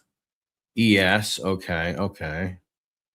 They were selling a lot of fake e-pills ending some like OD in the 90s. Okay. Map 36. Been gone for a while. Dominic Skelly ever put out his 12-part series? I don't think so. I think he's currently selling a workout thing. He's selling a workout program, Mafia workouts, and whatever. That's his new thing. No more Corsa Nostra. We're selling workouts now. So if you guys want to get New Jack City, you go over there. Hello, friends. I used to hang out with Map. There's a bunch more I can't remember. Okay, interesting. Well, better fucking Sicilian sell fucking workout products that like Giacomo, right? We'll fucking buy them. Advertise. Yeah, Dominic is in good shape. You know what I mean? Dominic is in good shape. Yeah, but I think that the endless need to want to sell to people, I think it's a turn off for me, but it is what it is. It is what it is. Giacomo does a push-up, he shits himself. Oh yes, Sakali's a big dude, David, for sure. I can't say that. He looks Jackson, but I've never met him. Carmelo Falco disagrees. What's up, Carmelo? What's going on? I stole a pack of gum at 8. My mom marched me back in the store, and I remember being embarrassed by it. Never stole again. Yeah, that's a good way to do it. But yeah, no. If you guys Yeah. want to buy the workout program, of course, I never tell anybody not to buy anything, not to commit, not to invest. It's none of my business. It's between y'all. Mafia workouts or something, I guess. I think my mother just hated if we got caught, but other than that, it was like my brother fucking robbed something. It was like she was on the call. She was with my cousins, you know, something fucking like caviar for fucking JFK. I was eating caviar when I was fucking stolen caviar. Hey, put that down. I got it sold with crackers. No wonder the Sicilian sells everything. MacGyver toothbrushes. What's a MacGyver toothbrush? What is that? Like you brush your teeth and then you stab somebody's fucking jugular? Nah, it blows up in your mouth while you fucking. It's one of those Mossad fucking telephones. Like, Luciano and them smoked opium. Is that right? Is that right? Is that what they were doing in Chinatown? Wow, that's crazy. I would buy a James Proctor course in locksmithing. What? Throw away the keys. What? Good show. Oh, Giacomo. Hello, friends. I'm with Jeff Naughty and Rimbabito. Rimbabito, boys. We are in Pussy Lucy in the Shang state. Is that Frank Caputo, the one from the show? No, that's Mark Caputo. That's Mark Caputo. Danny Santos says, "What's up, Frank? What's up, Danny Santos? My man, what's going on? What's up, Frank Caputo? How you doing there, buddy? In the Shawshank state. In the Shisha state. The state, Shisha state. That's right. 202 people. Thanks for hanging out. Hey, it looks like 200 is a regular occurrance here nowadays. 200 is good. That makes me feel good. Hopefully, we'll graduate to 300. Thank you. Thank you so much. We're talking about fucking films, too. I mean, what film do you think they should make about the mob that's never been touched? What topic? Of course, shout out to Fish. Well, apparently they're making one. They're making that Tommy movie, so that's a good topic, I guess. If they don't fuck it up. I mean, we could say Roy DeMeo 100 times. The Joey Gallo crew. They should make a movie about the Gallo crew. I think that would be incredibly interesting. Joey Gallo is good too. You know who could have played a good Joey Gallo? Have they made him in the past? You had the Boyle one back in the day. You had this one, that one. But we need like a real gritty, like a real, Go ahead. How old was Gallo when they clipped him? Early 40s?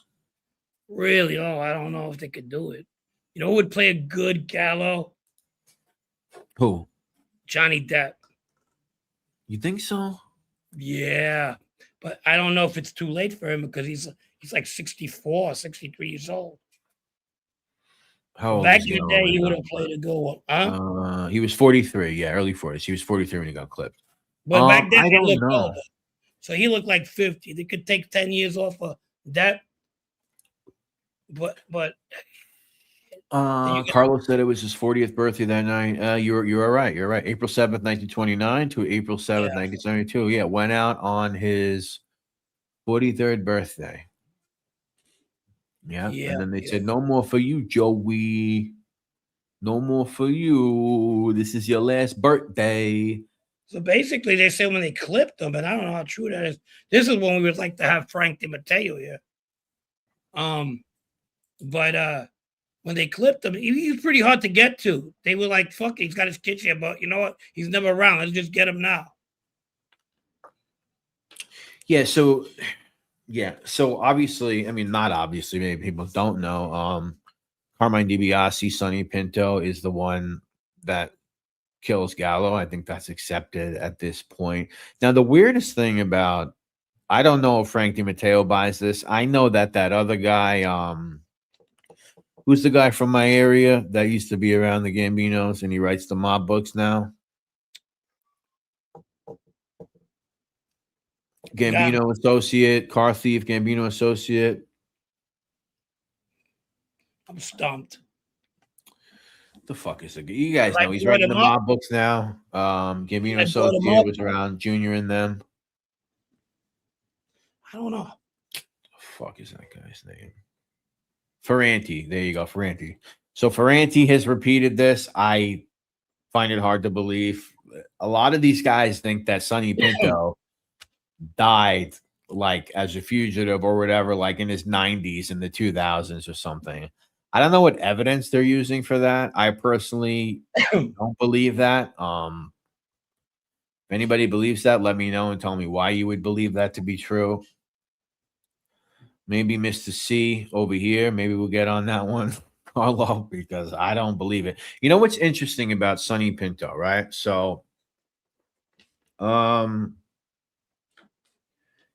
they do that murder in Manhattan. With he does that murder with Sonny Red, right? Right. They kill somebody that what's the guy's name? Enrico, I forget the guy's name. They kill him at that Mayfair club in the city.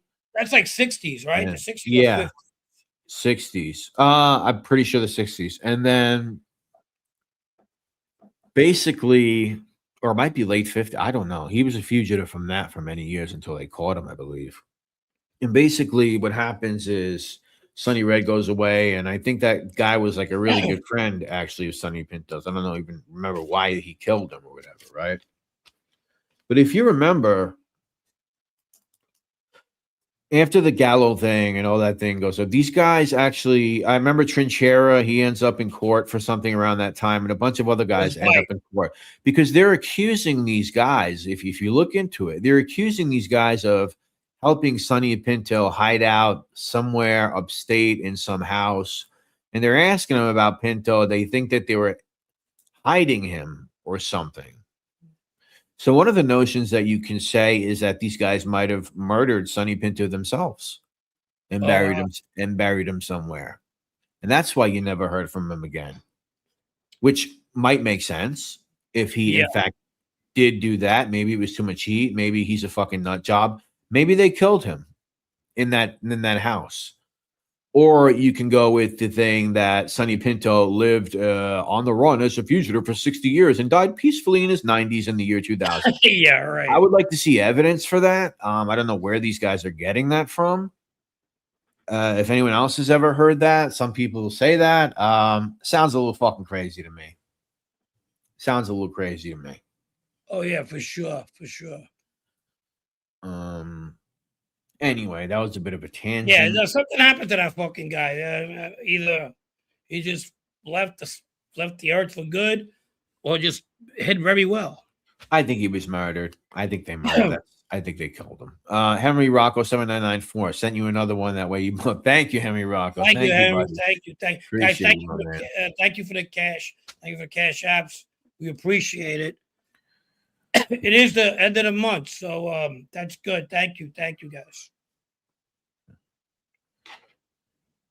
Oh, and by the way, when we're speaking about fugitive things, the famous, the wanted Sonny Carmine DiBiase, wanted by the FBI or whatever, he was wanted in connection to that murder in the Lower East Side, not for the murder of Joey Gallo, by the way. So just so you know, that's this whole fugitive thing. Don't think of Gallo. Think of when he was a fugitive for that murder, which he ultimately got caught for.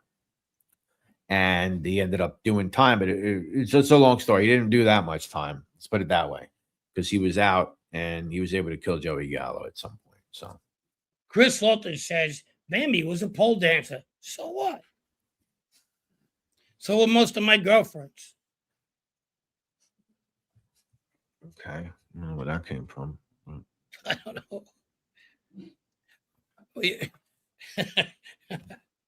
What's wrong with pole dancers? I don't know. I don't know any myself. Frank, if they ever made a movie about you should narrate it. Yeah, I mean, right. Who knows? Frankie Joya knows all these guys. I think he's related to Sonny Pinto. He definitely knows. I don't think he knew Sonny Pinto personally. That would be a little odd if he did. I don't think so. Maybe he held him as a baby or something. But no, he definitely is very schooled on all of that history. I would love to talk to him, and maybe Frank would too. I don't know. Yeah, I don't mind. I'll talk to anybody. I don't care, man. Just as long as the drama's got to stay, it's okay. It's got to be on the what do you call that? Not over, but not under. We like to laugh too. Don't get me wrong. Of course. Yeah, we love to laugh. We love, We love to- what, like a clown? We love to laugh. Yeah. Let me see what else is going on. 58. Pro says he sent you an article. Sent you DBS article for 58, Brad. Yeah, I mean, I probably have the article. Which one is it? Yeah, I have that. Yeah, yeah. Oh, so it was the 50s. I'm sorry, we said the 60s. So it was the 50s with that thing. Long gone, East Sider gives up and killing. Yeah. He was on the run for a while, but doesn't do a whole lot of time for that. I don't remember the specifics of it. Definitely have been through it a lot. But I mean, I could maybe pull up in my files this whole thing that happened with Trinchera and them when they were brought in. Got 191 people out there. Hit the like. Hit the like, people. Thank you. Thank you again. Hey, what's up? Pete Smith, my man. Just got home from work. I'll have to rewatch. Got you. Another fan. Pete's probably waiting for our episode 6. I'm kind of excited to put episode 6. I've never been excited for putting out an episode yet.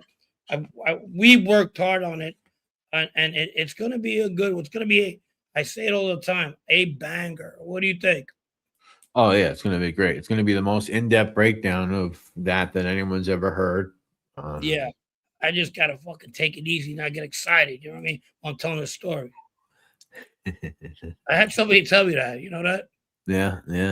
One day we'll put out. Okay, but I had somebody. Well, fucking, I'm telling a story, and then I said, well, I mean, people tell me that they like the story. It's like I'm talking to them when I tell a story, like I'm talking to them at a bar or something like that. I'm not fucking Orson Welles. You know what I mean? Listen, I ain't trying to give myself credit, but I do a lot of editing to make these things flow coherently, and we piece the stories together. I mean, if you guys heard the stories in their raw state, you'd probably be like, what the fuck? You'd probably turn it off. Because, we pause, we reset. Sometimes I make Frank say things again. Sometimes I get a little upset. I say, listen, motherfucker, you got to say it like this, all right? There's editing involved. So when it comes smooth, it comes out smooth, but it depends. I kind of look like Orson Welles. Camilla, I'm beginning to like you, too. Maybe that's a one. I need to fucking hit the salads. Carlos says, I read something very odd. There's a prison gang in Washington state system called the Murder Group. They just got convicted on a major RICO. They modeled themselves after Cosa Nostra. Interesting, the Murder Group. Huh. The system, the prison system in Washington state is very, got all them, what do you call it, them racist gangs, the Aryan Brotherhoods and all that shit. Yeah. The whiteys. 90% white, I think, like 85. Up in Walla Walla. The Shawshank. The Shawshank. Thank you, Half Day. Thank you, Jackal. Appreciate you, buddy. Appreciate Idaho's the same way. Montana. Appreciate you.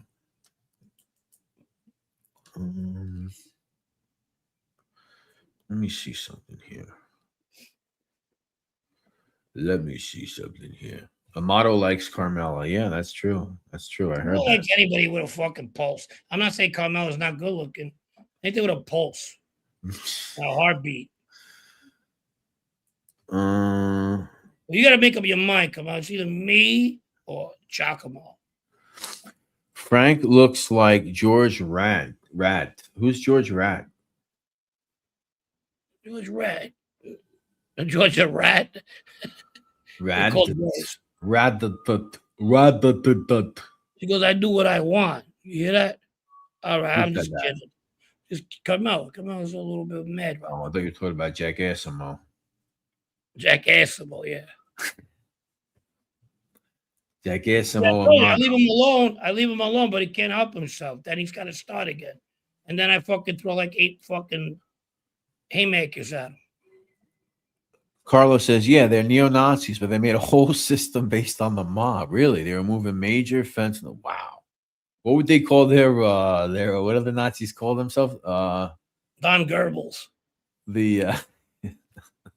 What would their Don position be Goebbels. called? Thank you, 58 Brand. 58 says, I look forward to watching this live every Monday. Frankie Bear, the best. Thank you, buddy. Appreciate you. Appreciate you. Thank you. Thank you. Thank you. That's all you needed for today, for another man to tell you that you're gorgeous. Right? You Who's like that? He says Oh you're yeah, gorgeous. yeah, yeah. I don't mind. I'm I'm comfortable with my sexuality. You know what I mean? Oh, George Raft. Okay, I get it. I get what you're saying now. Okay. Frank is good with Giacomo. He could be a lot worse. Yeah, yeah, I fuck with him. I don't care. Oh, George Raft. George Raft. Yeah, yeah. I saw Rad. Yeah. Rad. He's a Rad. George Raft was around Bugsy Siegel as an actor. Hell of a dancer too. Only when I'm drunk. Is Ralph Fusco the current Columbo? I have no idea. I don't know. I don't. Who? Ralph Fusco, I don't. the current Columbo. Yeah, I don't know. I don't know. If somebody said that, then maybe he is, but I don't know. Fucking, you know that Black Cat. I like the Black Cat Mafia. I go there sometimes, but there's some fucking characters there, boy. You kind of think they're like in the mob right now. The way they talk, they know everything. You can't tell them fucking shit. You know, they kind of make me fucking like want to tell them stuff that time because I'm mad. You know, I'm like, yeah. I'm like, calm down. Yeah, listen, some people pay attention to that, you know, what's going on in the streets and who's in charge now and all that other stuff. It fucking. I mean, people report it. I listen to it, but I don't have any. If Bernstein would know 10% of what I know, that motherfucker would be, oh my God. He'd have a fucking permanent heart on. Ooh, can't wait to put it on. You know, I mean, listen, these guys watch this stuff. I mean, he reminds me like a little kid fucking back then when they had sex phone on, you know what I mean? My mom was like, what the fuck is this? I'm like 14 years old. You know, there's guys on the street that watch this stuff, and you know, you might say something that pisses them off sometimes, you know. So, you know what I mean? How's your buddy, the detective that was telling us his stories? Hope he's doing okay. Yeah, Pergola's good as far as I know. Yeah. He's up there in age, that guy. He's in his 80s. Yeah, God bless him. D. Pergola? Just Pergola, Frank Pergola. Okay. D. Pergola, huh? That's good. You add a little D in there. Well, I knew a Frank D. Pergola. He was a kid. I used to. Yeah. Okay. So I got fucking confused. We had a gang of gypsies who stole mopeds and inhaled gas fumes. They called themselves a murder crew. The stupid crew. Speaking of Pergola and gypsies, he told a story because I was asking him, and you guys watch the series, he talks about Louis Ippolito. Yeah. Who he knew, you know, who he knew for a long time. And he said, Louis, you know, you're in this neighborhood. You know, this girl, you know, my cousin in my daughter's class, one of her good friends, you know, that I think they got these gypsies, you know, a bunch of them are living in the storefront over here. They're bothering these girls. They're messing around. Next time he saw Louis Ippolito, he said, you don't got to worry about those gypsies anymore. Jesus Christ. I guess Louis cleaned house on the gypsies. I knew American gypsies, and then there was the foreign ones. When I lived on Knickerbocker Avenue, there was a family of gypsies. They were cool. They used to play stickball with us, but they were American. So they used to fix TVs back then. The father used to fix the TVs. One was name was Tuna, and the other one was name was Schaefer. I don't know if that was their real fucking names, but they were like my first friends. Yeah, they were my first friends on Knickerbocker Avenue in Hemrock. Tuna and Schaefer. I ran into Tuna years after, like in my 20s, early 20s. Tuna and Schaefer. Interesting. Yeah, they were Romani people. Whatever. The Romani people. Yes. I said, now you're still gypsy to me. Frank, did you know Joe, Fat Larry Gambino, son of one of the Cherry Hill Gambinos? No, they were more like on 18th Avenue, around that neck of the woods, the cafe, what is that? Middle Luge, right there. That's that neck of the woods. Proletarian scumbag. 52 topic is the Ivy League, the Giants, the Yankees, the The numbnuts. That's yeah. correct. You're right. You're right about that. Yeah. Yeah. I'm not gonna hug you. And A. Bauer says, "What time is this over?" I don't know, and A. Bauer. I'm not sure. Jeez, I know that person. Oh, this is a friend of yours? I'm not sure. Think so. I'm not sure. I don't know. We've been Email. here for it's fucking 9 o'clock already. Wow, this show went by, man. Holy shit. Yeah. All right, guys. Well, have a good night. We'll see. We'll see. I can't believe it's been an hour and 40 minutes. Wow. We're having fun. We're having fun. This has been a good show. Yeah. All right. It has been a good show. You want to add anything? Let's see. Do I want to add anything? Let's see. Well, as I mentioned earlier this week, I will put out like a short reaction to the Tommy Karate movie that is apparently coming out. I'll give you more of my opinions on it. Why I believe it might have a chance to be decent. I spoke about it earlier in the show. I'm not going to go on another tangent. You could watch NYC Crime Spot for that. I'm going to start doing more stuff like that on Crime Spot. I think that obviously I have other things going on, other plans in the works, collaborating with other people, which will come to fruition soon. You guys will know about it. It's going to be it's going to be good content. It's going to be good shit. So Crime Spot is a little slow at the moment. I'm going to try to put together some things, guys, for stuff like that. Like, I'm going to talk about the Tommy Karate thing. I also have like other things that I want to talk about as far as just stuff that I can do stories on. For example, and A. Bauer says the show sucks. Thanks, Sid. Thank you. That's coming from somebody who thinks Britney Spears is cool. Thank you. Hey, I like Britney Spears. All right, relax. Yeah, so I don't care. I'm kidding. It's probably drunk. NYC, yes. Subscribe to NYC Crime Spot if you want. Francisco the Bull Hornet. Now that you're here, so one of the shows I'm going to do is interesting. It's actually going to be. It's going to be about this magazine right here, from December of 1982, and it is an article by Nicholas Pileggi. If you see on the cover, it's called "The Drug Business." If you ever saw a picture that I've showed of Roy DeMeo's back seat when they found this car murder, this is the magazine that you see laying in his back seat. So it's interesting in that sense, but it's also interesting because it talks about the drug business. I'm going to ask you about some of this too, Frank. Talks about heroin, Sicilian, mentions of the Cefalus in this thing, which Cefalus there are, which Cefalus these are. I will ask you about. It also talks about, and I'll do a whole upload on this article. This is more of the stuff that I could start doing at home where I don't have to walk around that people might find interesting. It also talks about this character here. You guys will like this. And Francisco the Bull Hornet. Stick around for a second. I got to ask you something. Thank you, guys. She's just playing whoever that was. Don't worry about it. I got her. So it has a picture of this great guy right here, Mr. Frank Fiala. It has a picture of his Rolls Royce as well.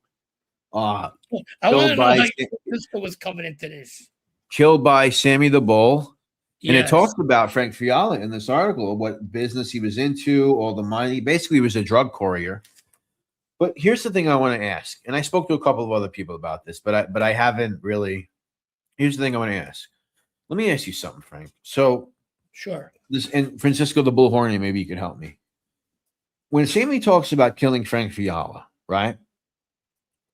Now, what does he say? Does he say that, and this could be nothing, whatever. Does he say that this guy bought the club from him, or that they were in the midst of maybe buying the club, but this guy moved in before the sale and he ended up murdering him? What is the story with that?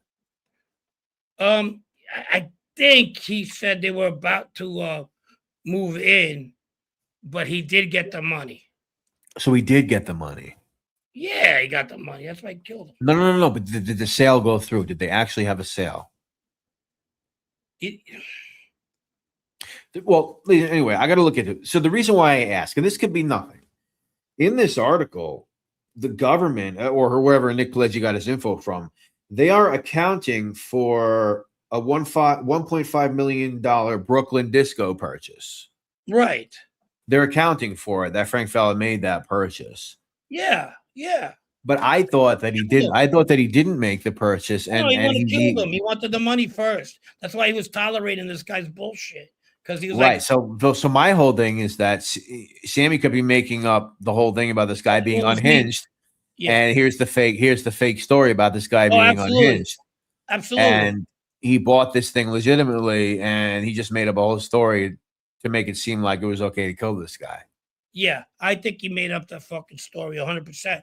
It's just because he had to go back to fucking Paul Castellano and tell him why he killed him. Because I went to my office, he had an Uzi. I felt bad. Well, my whole thing, Francisco, was there ever a sale? Was there ever a sale, or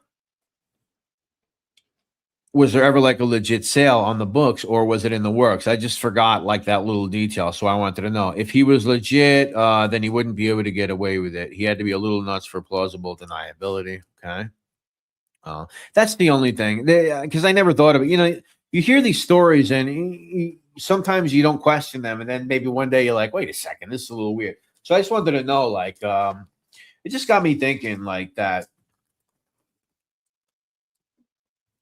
I don't know, man. I don't know. Something about it. Don't know. I think Sheridan got to take everything Sammy says with a grain of salt. Well, you're a big fan, Francisco Horner, Francisco the Bull Horner. Yeah, so what's what are you his talking favorite about? question? What's his favorite question? That's your favorite guy over there, man. No, Francisco's favorite question is, come on, dude. Did you think Gotti brought the mob down? Oh, that's the question? Yeah. He has to No, Francisco, no. Francisco's a historian of the genre. No. He is. So anyway, I'll talk about that article. We'll go over some stuff. I got to ask Frank a little bit too about the Sicilian stuff it talks about. So we'll talk about that too. Well, you're not going to get much if it's with that family there. I pick and choose which families I want to talk about, and the Chefaloos is not one of them. I don't want any further info except for clarity about who these guys are. I'm not going to ask you to uncover anything. We'll get the full. That's right, Carlo. We will for sure. Yeah, no other collaborators. Yeah. Well,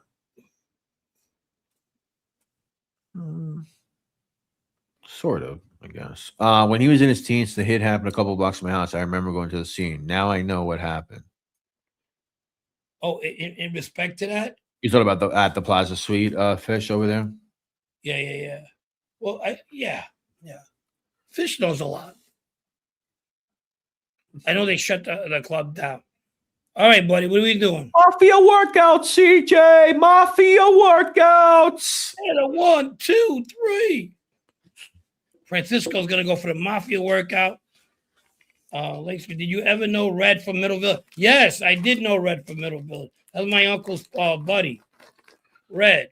He loved Red. My uncle Cheech loved Red. He lived right there in Elmhurst. Elmhurst, Middle Village, same shit. Yeah. There was a lot of good people out there. We'll get the story. I got a FOIA request, the Fiala files. Oh, okay. They were still finishing the deal, according to Sammy. He said he decided he didn't want to sell because Fiala was an asshole. That's what I thought. I didn't think there was a deal or anything that actually went through. Now, that's what he says, though. Now, if that's true. Now, unless Fiala is buying clubs all over Brooklyn, somehow I doubt it. The government, at least, or whoever Pileggi's getting his info from, which is probably some government law enforcement source, is accounting for a $1.5 million Brooklyn disco purchase. That's all I'm saying. You got to go more in my Sammy lore, I guess. This is a good question from Tato Arello. Tato, you taught me everything that I know. I will never forget you. I think about you every day. Brett, when is the Barbara Walters interview where Tom LeVecchia interviews you? I don't know. It's up to Tom. I don't know. It's up to Tom. Giacomo said that Sammy the Bull was around a guy named Otto. Like Otto, the German. Otto. Mm-hmm. Oh, there he is. Gaslight. History. Hold on. Let me get my voice ready. We can't close without this. History quote of the day. The Volgoy dia nas zemli net. There is no land for us behind the Volga.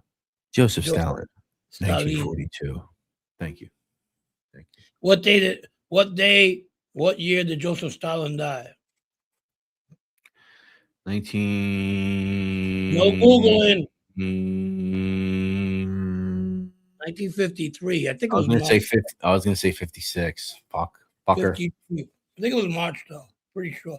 Don't know the date. March 13th, maybe 1953. I'm pretty good with the stupid shit. Proletarian. You almost made me March fucking. something 1953. You You almost made me Googled it. spit over here. He said mafia workouts to look like Joe Messina. Yeah, that would be good. That's called the cannoli diet. No, I don't think Gaslight had to Google that. I don't think he had to Google that. You know what? I'm with you on that, too. CJ, thank you. I know you had an issue with a guy who's on here who I tried to do business with.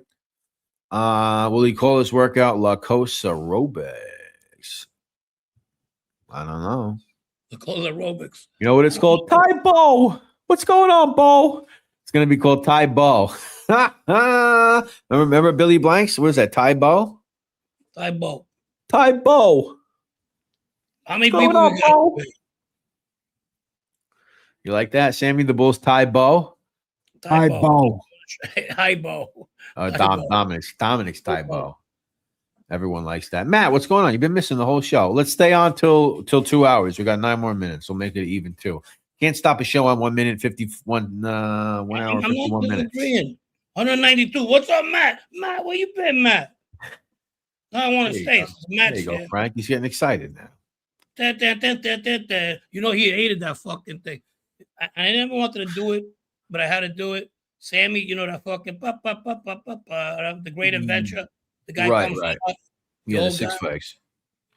Hated it, loathed it. He thought I was laughing with the brothers, and then when it came on, hey, why were you laughing with them? You know, because they used to look at it and laugh, but not made him, you know. Because they thought the old man looked like Sammy from Six Flags. Let's see for the people that are in another. He used to hate it. That was the Vanga Boys song. Yeah, but he don't remember me though. The boys are coming. Oh my God! Yeah. The old man from Six Flags. There he is. Oh geez, that's too funny, dude. So that commercial used to come on. Yeah, when we were in jail, 2005, and the brothers used to laugh. It was on the regular TV because this is at the point we were starting to annoy them too. They were nice to him at first, you know. So this guy. Yeah. Yeah. He didn't like that. He didn't like that, huh? Yeah, I wouldn't like that either. Don't look like him at all, you know. I mean, it didn't. But, ADX White. You know what it was? Yeah, ADX. Yeah. You know what it was? He had the glasses, and he was, but it didn't look. I kind of felt bad for him back then, believe it or not. That's crazy. All right, let me see something here. We got a few more minutes. BTF has a good idea. What's up, BTF? Bring Gunsmoke because you could have a dom off.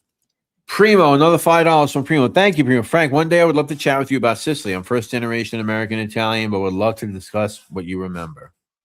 For sure. I've been back.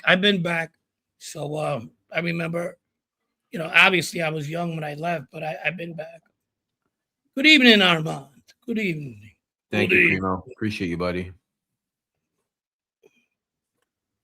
I remember that commercial. Yeah. Those were the days. What's up, Armand? What's going on, buddy? Play the commercial. I don't want to play the commercial because I don't know what's going to happen with the fucking. Gonna get stuck again. I mean. Glad to see you guys on. One of the only shows you that are worth watching. Thank you, Armand. Gunsmoke is handsome. Huh? He says Gunsmoke is handsome. Metro, so well groomed. So well done. Gunsmoke ain't feeling well, actually. He's not been doing any shows. He's not feeling good. Shout out to Gunsmoke. He'll be back soon. I spoke to him the other day. Huh? I spoke to him the other day. He's not doing good, but he's getting better. I think he's getting better. He'll be back soon. Yeah, he'll be good. He'll be good. Their water in the sea is cleaner than in the USA. Who is this? Or am I missing? Who is this? You see that meme they do it in Thailand with the Thailand lady boys? Hey, handsome, I like you. You never seen that? Hey, darling. I want to play it, actually. It's funny.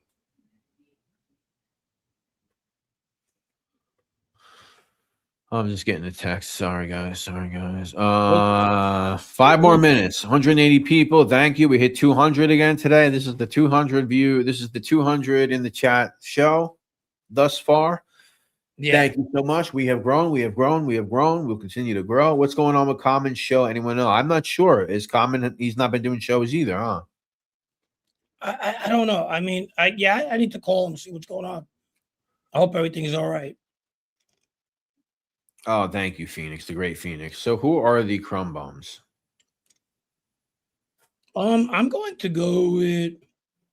I don't have one. I don't know. We've been slacking on the crumb bombs. I think we don't. I think we like everybody these days. That's a problem. We're not thinking about it enough. And if you're a friend with everybody, you have a friend with nobody. We're not thinking about it enough. Who is the crumb bomb? Guys, come on, help us out here. Help us out here. You know what, Phoenix? Phoenix and Fish are the ones that ask, so you guys get to pick the crumb bombs. Gaslight Studios, one of the best live stream show audience relative to the number of subscribers. I've seen other YouTubers have 40 times the number of subs and can't get your live. That's exactly true, Gaslight. That's exactly true. There's people with tens and tens of thousands of subscribers, and no one watches their videos, and nobody comes in their live shows. That is very true, Gaslight. Very intuitive of you. Thank you. Thank you. Why don't you hit us with another history quote before you go, huh? My voice is ready. For some spaghetti. Fish says Eric Fox. I don't know about that. Can't comment on that. I like Eric Fox, but if you want him to crumb bomb, I like him too. From what I know, you want the crumb bomb, it's on you. He's the crumb bomb. Eric Fox, this is for Fish. You are the crumb bomb. Believe me, I don't think he'll get mad. JJ. Oh, yeah. Lisa, when's that show coming on? Or at least, is that show out or is it coming on for JJ's? Lisa, let us know. We're going to plug it, of course. Of course. Plug all day long.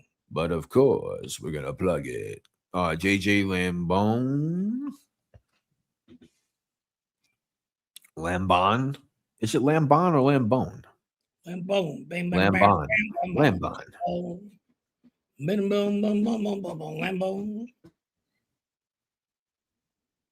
I see one from 7 hours ago, but I don't know if that's like a troll video or something. Anyway, I'll just say at least. Oh, next week. Okay, you have some work to do next week. Very good, very good, very good. Bruce Springsteen is, excuse me.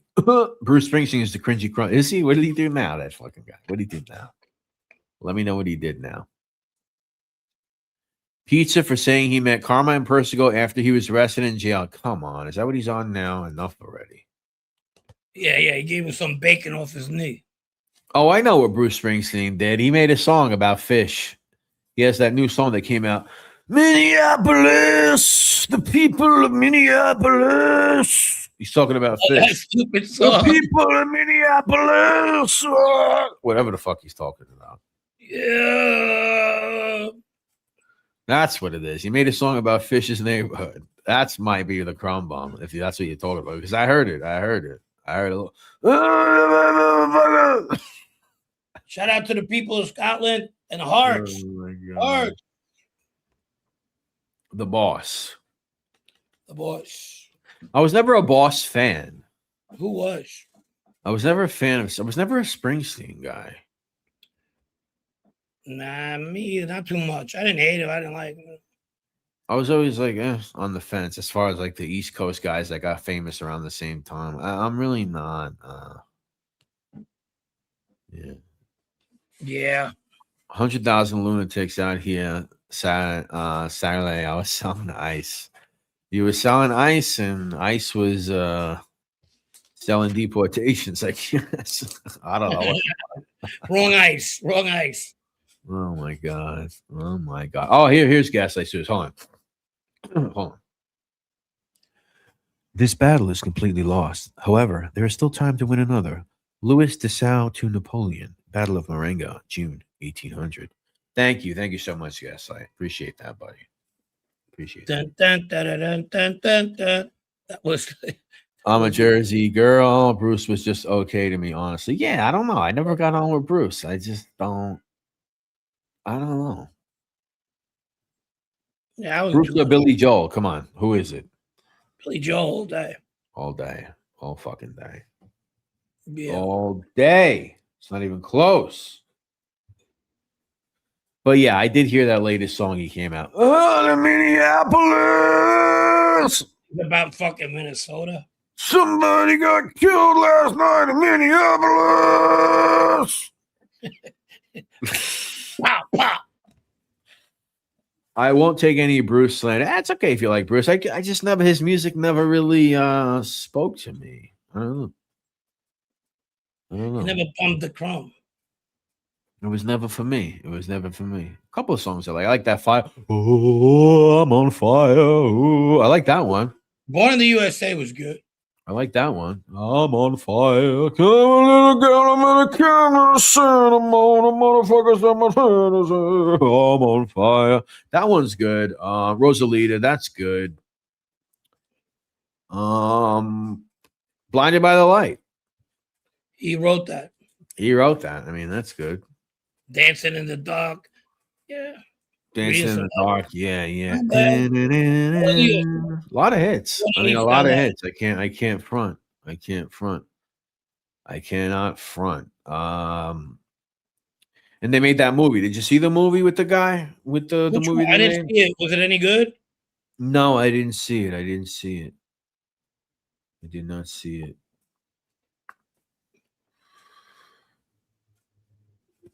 The fucking Dancing in the Dark. That's the one with Courtney Cox, right? When they get on stage. That's got a vibe to it. That's got a vibe. That reminds me of like being in the backseat. That's like the car that's playing when I'm a kid and in the back seat, and I'm getting car sick, and it's like, I'm